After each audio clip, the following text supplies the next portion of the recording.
Thank you, Tar Heel Babe. I appreciate that stuff for the comment. I appreciate that. Look, let me put it this way. The country that most of y'all live in, the United States of America, most of us that we live in, is a capitalistic country. Okay, where most things are going to be, there's going to be, you could do whatever, you could do most things. Thank you, Heels for Life. You could speculate in real estate. You could speculate on Bitcoin. You could speculate on the stock market. You could do all those things back home in America.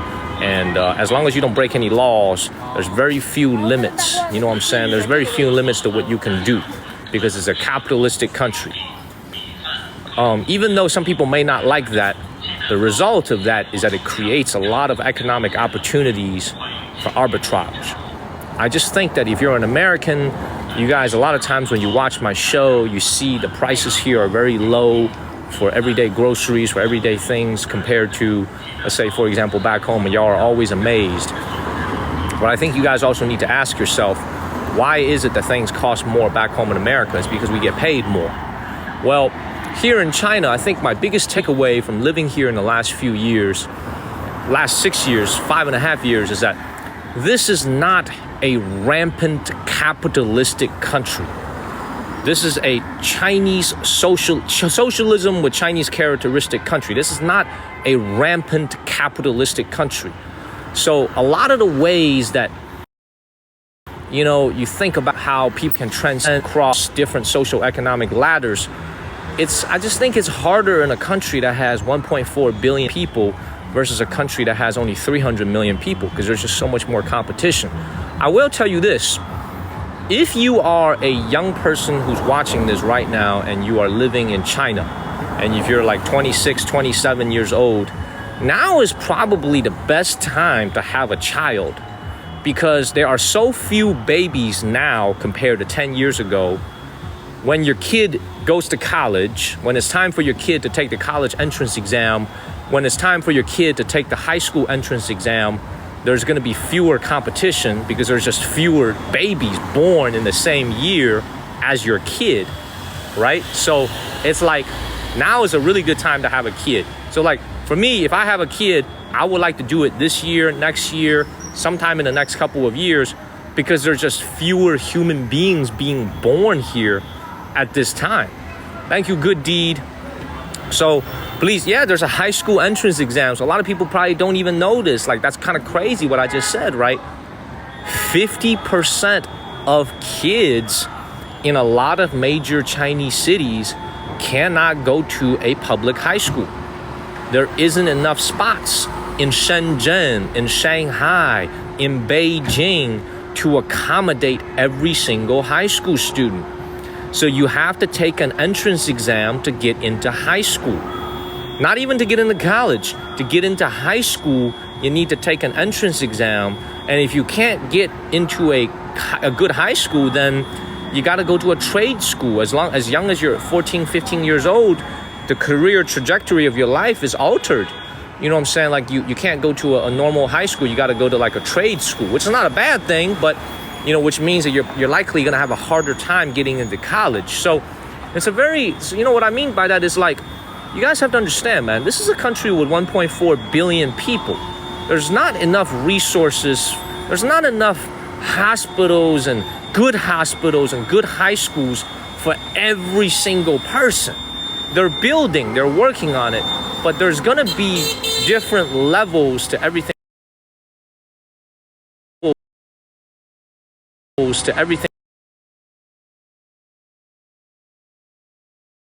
On offer. A lot of people are not familiar. It's like take an entrance exam to high school, but we do that back home in America as well for some of our more competitive magnet high schools. They just do it here for every single high school. Does that make sense? What up, everybody? Follow the channel and share this live stream. I think that question really brought out a lot of thoughts from me as we walk down this neighborhood over here. You guys kind of brought it out of me. Follow the channel and share this live stream. Y'all hit that share button. Follow the channel. That follow button, man. Thank you very much. Look, I just think that the main point, everybody, is like,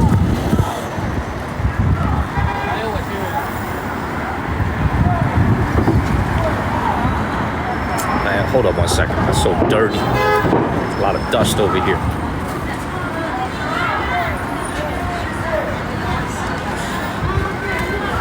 Oh, we got green light. Look, the main point I'm trying to make is very simple. All right. Keep walking over here. Sure. A main takeaway from all this.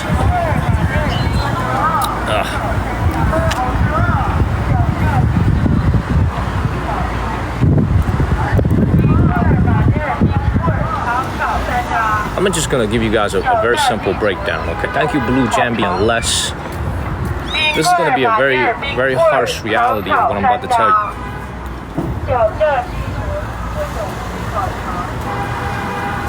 you. If my family, let me put it this way. I was born in China and we've immigrated to the United States. I'm gonna use a curse word here, okay? Thank you, Harbin. If we fucked the last 20 years of our lives up, okay? If we fucked it up, the last 20 years of our life, okay, whether we were living in China, living in America, whatever it is, because you could fuck it up anywhere you go. If we messed it up the last 20 years of our life, I just don't think our life would be very, very good going forward. Does that make sense? I don't think our life would be very good going forward. The last 20 years was very, very critical for my family and for a lot of people. I mean, I'm just gonna put it that way. If we were living in China, thank you, Akaika and Jen. If we were living in China, then my dad would have had to work really hard and we would have to have some good luck. My mom would have had to work really hard, okay? When we went to America, we were lucky. We found the American dream, but the last 20 years was really, really critical. The last 20 years was really, really critical for us. And if you know what I mean, you know what I mean. I don't think I want to explain it too much further. It was a really, really important 20 years because society nowadays is very, very different. Let me kind of, as we're walking down the street over here, there's a lot of things that you could do in America that you can't do in China. For example, in America, you could have a corporate company, like let's say a private equity company, they could come out here and they could buy this entire building. So an American private equity company could buy an entire building in Texas somewhere, in North Carolina somewhere, and turn all the residents into tenants, into renters. There's no scenario here in China where I could see that happening. All right. So this is what I mean. It's like when you're walking, when you're coming in this country, there's a lot of things that happen back home in America that's not okay here in China. For example, there's no company that I know of that should be allowed to come here and buy up this entire building, evict everyone that lives in here, and then turn it into a renter's place and jack up the rent. That'll never go down here because that's what I call rampant capitalism. It wouldn't happen here. But back home in America, it's actually happening a lot in a lot of places, right? 30, 40 years ago, 20 years ago, that didn't really happen. So it's like, you see what I mean by that? It's like, we live in a world today. I hate to be so blunt about this stuff, and maybe it's not the most pleasant thing to hear. Thank you, Dave, and thank you, Lakeisha. We live today in a society that's driven by returns on capital. We live in a capital society, not a capitalistic society. We live in a capital society, which is, for example, so many things that you want to do in life. Let's say you want to start an Amazon store and you want to sell stuff on Amazon. Let's say you want to start a small business, you want to do, that all takes capital. And in my opinion, it takes more capital today than it did 20 years ago. Okay? So it's like, I just think, that was a can of worms question that the guy asked me about what I think about life today. I just think like nowadays, man, it's just such a harder society to navigate compared to my parents' generation, that just things are very, very different. This is why you see so many people try to do social media. They try to do TikTok, they try to do YouTube, and also here in China is no different. A lot of people try to do Douyin, a lot of people try to do Xiaohongshu, Little Red Book, because it's one of the few remaining ways where anybody could make it big without using a lot of capital. Does that make sense? This is why there's a lot of video creators here in China, a lot of content creators in America, because it's just one of the few remaining ways for people to really strike it big without having any connections, with just getting basically a zero head start. Does that make sense, everybody? Please follow the channel and share this live stream, y'all. Now, for me, my motivation was different. My motivation was I wanted to show people what Asia looked like, what China looked like. That was my motivation. So my motivation was very pure when I started. But, you know, it's one of those things where, like, I can't believe I just talked for like the last 20 minutes because of one question. It's just like, look, by the time we get to 2050, which is 25 years from now, China's population is estimated to be only about 800 million people. It is said that by the end of this century, China's population is only going to be like 500 million people. Right now it's 1.4 billion. So I'm not going to be alive at the end of this century, man, okay? So I'm not really sure what's going to happen. But if that's true, this society here is going to look very different from what it looks like today. Thank you, Linda. Does that make sense? Yeah, it's estimated that this country is only going to have 500 million people in 75 years. So thank you, Mrs. Stacks. Thank you, Naked Flower. Look, all this stuff, honestly, it makes my head hurt sometimes to think about this stuff. You know, it's like, it honestly makes my head hurt to think about a lot of this stuff. But yeah, man, it's like, you know, sometimes when you walk down the streets and you look at the, you know, I put it this way, man. A lot of times when I walk down the streets, and I've been only walking down the streets here in China for the last 6 years because I haven't even left the country. My biggest thing is like, thank you, Gene, is I look at a lot of kids nowadays here in China. Thank you, Yosemite. Like, they are wearing much better clothing than my father ever did. They got better book bags. They got cell phones. They got, you know, very fancy stuff that my father never had, you know, 50 years ago, 45 years ago. My father never had, you know, paper. He didn't even have paper. He didn't even have pens. You know, my father's paper was like the color of brown toilet paper. He was using like very, very, very, very cheap paper when he was a kid. But in many ways, I feel like actually my father had a more equitable. I actually think like my father's generation had a more equitable shot at success than a lot of the kids today, to be honest, man. Like, see, back then, my father's generation, everybody was poor. There was no such thing as rich in the 1960s or the 1970s. Everybody was poor. My father didn't have any rich neighbors. Everybody was poor. Everybody was equal. You know what I'm saying? Yeah, the people in Beijing might have eaten a little bit better and they might have had more meat in their diet, but everybody pretty much had the same access and the opportunity in life, provided you studied hard. You know what I'm saying? In my father's generation, if you studied hard and you went to college, it was a guarantee that you would have a good life. You would have to work really hard to fuck that up. Okay, if you went to college in my father's generation, you were gonna have a very good life. Like, you would have to work really, really hard to mess that up. Okay, nowadays, a college degree, to be honest with you, man, it doesn't do anything. You know what I'm saying? It really doesn't do much for you. So follow the channel and share this live stream, y'all. Hit the follow button. Thank you, Emma. Thank you. Thank you, Emma Fought.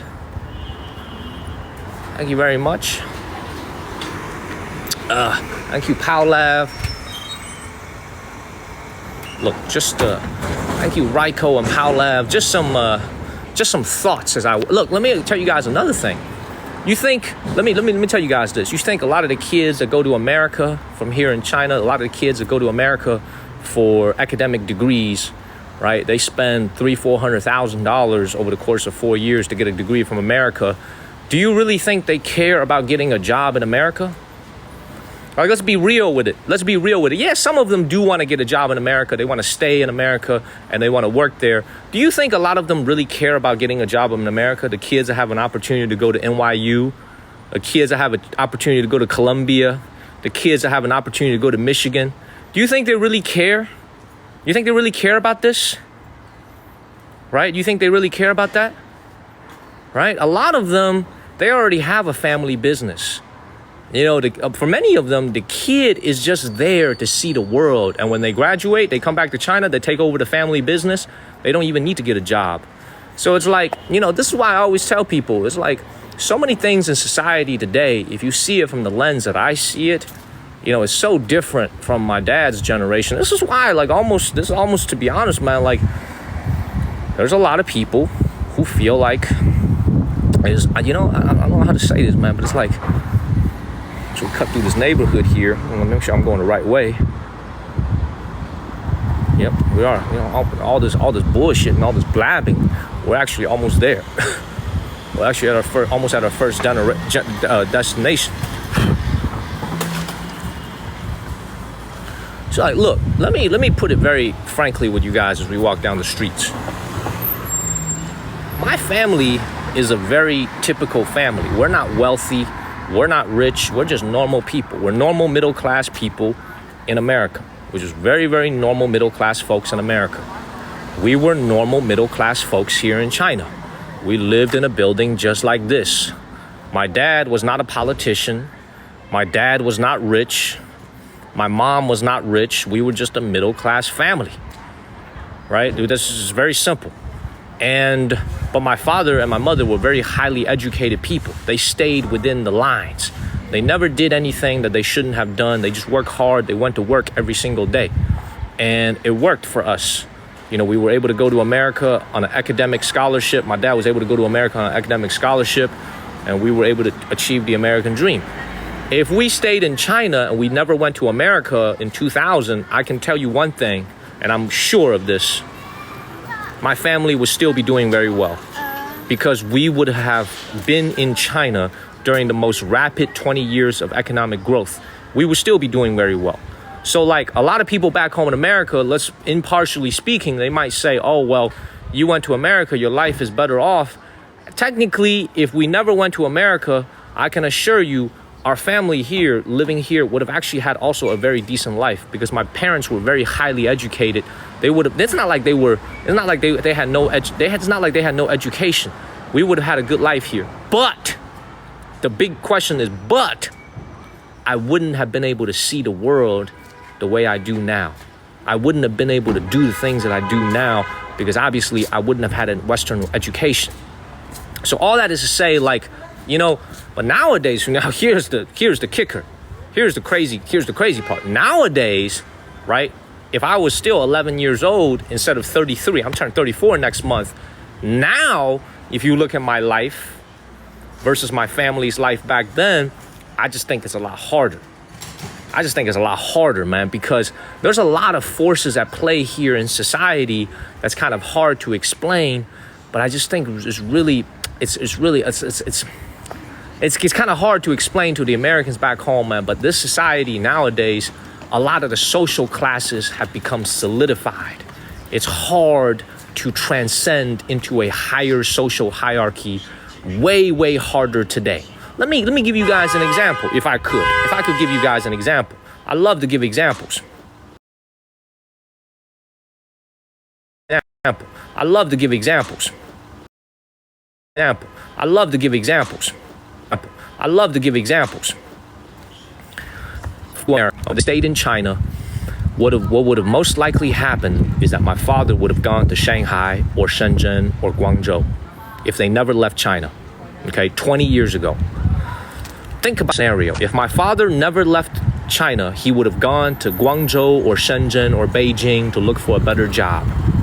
He would have brought my mother and he would have brought me, okay? If he went there, what's the first thing that he would have done? He would have bought an apartment for us to live in, right? Just think about it. In 2003, 2004, before the Chinese Olympics, the first thing my father would have done is that he would have bought an apartment for us to live in. That's the first thing he would have done. He would have bought a house, right? We got to have a place to live. We can't sleep in the streets, right? He would have bought a house. That's the first thing he would have done. And then over the course of the next 5-10 years, as whatever job he was working brought in more income, he probably would have bought a second house or a second apartment. Okay? Just by doing that, that house would have appreciated 10x in the last 20 years. 10x. Just by doing nothing, that house would have appreciated 10x. okay? Just by sitting on your ass, by doing nothing, the housing price would have gone up 10 times. Just by doing nothing. My father could have sat in his house holding his nuts, and his house would have gone up 10x in Shenzhen, in Beijing, in Shanghai. Okay? 10x. And now they will be retired. My father is 60. My mother is 61. They will be retired now. They will be collecting Social Security. Right? My mom and dad will both be on Social Security. They'll be on their pension. Right? They'll be retired. They will have a very beautiful home in Shanghai and Shenzhen somewhere. My dad was thinking about going to Shenzhen when I was a kid. My mom stopped him because it was too far away. Okay? So all that is to say, like, thank you, Pepper Kim, is like, I think about my life a lot. What if I never went to America? What if I stayed here in China with my parents? Our life would have turned out amazing. Our life would have turned out, honestly, it would have turned out amazing, but I would have never had the chance to be the man that I am today. Multilingual, native English speaker, native Chinese speaker, understands America, understands China. I would have never had that opportunity. I'd be a different human being today. Right? There's some things in this world money can't buy. I wouldn't have the life experience that I don't have, that I have today. Does that make sense? So it's like, this is why I always tell people, man, like, the kids these days, the biggest thing that I worry about so much as someone who loves this country. You guys know how I feel about America. You know I love America. You guys know how I feel about China. I also love China.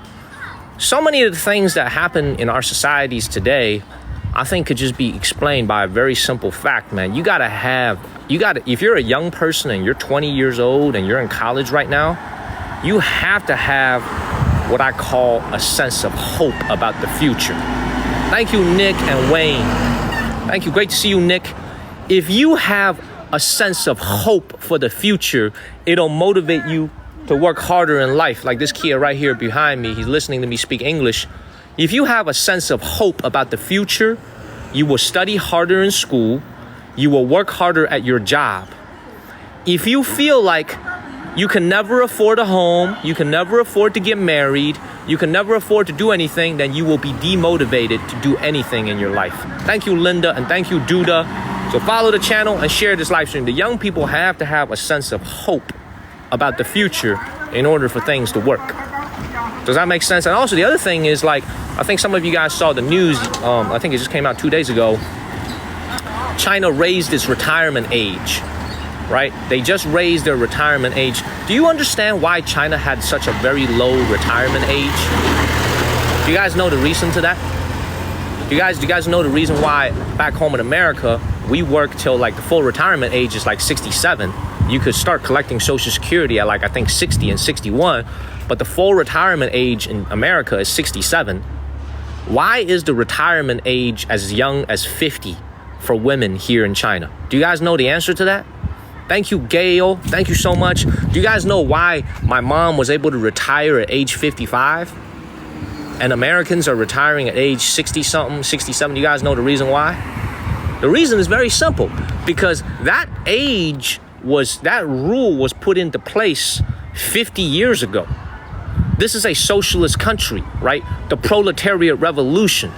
How can you have a proletariat worker work into his 60s, potentially into his 70s? That is not in line with socialist thinking at the time when the law was written. Does that make sense? Like class struggle, workers' rights, right? The struggle against the bourgeois. How could you have a worker work till he's 67 years old, right? When this is all supposed to be about the workers. Does that make sense? So like, this is why, like, you look at a lot of things here in China, it's changing. That's why they raised the retirement age, because that was a law from like 50 years ago. And now people need to work longer. I'm guaranteeing you this. In the next 10 years, they'll raise it again. In the next 10 years, I promise you, they'll raise it again. It's still too low. It's still only 58 years old for women and only 63 and 64 for men. They'll raise it again. They'll raise it again, I promise you guys, because people are living longer. People are living well into their 80s and 90s now. You can't have someone retire at age 58 and collect 40 years of Social Security. You're gonna go bankrupt.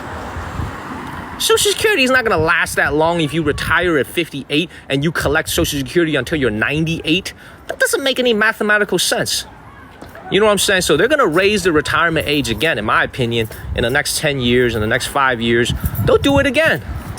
Because that's what a developed large economy is supposed to do. People are living longer. People are living to 100. Does that make sense? Follow the channel and share this live stream, man. There's a little kid behind me. I got a little entourage behind me. I got like 3 people behind me. What the hell's going on over here? 会说英文吗？不太会。会说几句吗？算。想做个自我介绍吗？美国人在看，想做个自我介绍吗？我没有，我不算。我不要做了，好，那我。The kid following me, man. I got a little bodyguard behind me. I got a little Chinese bodyguard behind me, man. Look at him. I got a little bodyguard on this bicycle behind me. Thank you, Snoozy.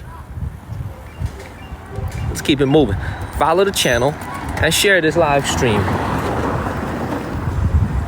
I hope what I've been saying for the last few 30 minutes didn't rub anybody the wrong way. I like to call a spade, and I like to tell it the way it is. Okay, I like to tell it the way it is. I hope I didn't rub anybody the wrong way with my take on society today. Okay? Hope nobody got their feelings hurt. Okay? I call a spade. Look, the reality is this. I'm going to say it again. The reality is very, very simple. I said this 3 nights ago. I'm going to say it again. China's economic growth in the last 25 years is unprecedented in human history. In the existence of humanity on this blue earth, there has never been an economic miracle as great as what the Chinese people have seen in the last 25 years. What they did in 25 years, it took us 100 years to do. They did it in 25. All this didn't exist 25, 30 years ago. This all came about in the last 25 years. Thank you, you and me, and thank you, Wayne. But here's the biggest problem. I'm gonna have to say this again. Thank you, Teresa. What I'm noticing, and I hope I'm wrong, is that if in those last 25 years you didn't get your slice of the cake, and I'm talking about here, I'm not talking about America, I'm talking about here. If in the last 25 years you didn't get your slice of the cake, you didn't get that moolah, it's about to get a lot harder.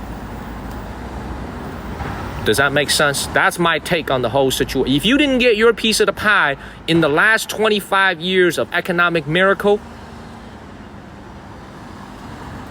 it's about to get a lot harder. Thank you, Tar Heel Babe. So I'm just being very, very honest, man. I'm being very honest with you guys, man. Like, and when I say you, I'm not talking about like an 18-year-old kid. I'm talking about your parents, your mom and your dad.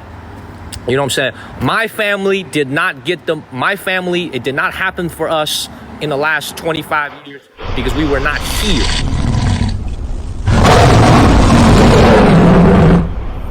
Ken. Thank you, Kenneth. Thank you, Plant Groove. See, this conversation that we've been having for the last 30 minutes is a conversation I should be having with Kenneth on like a live stream interview.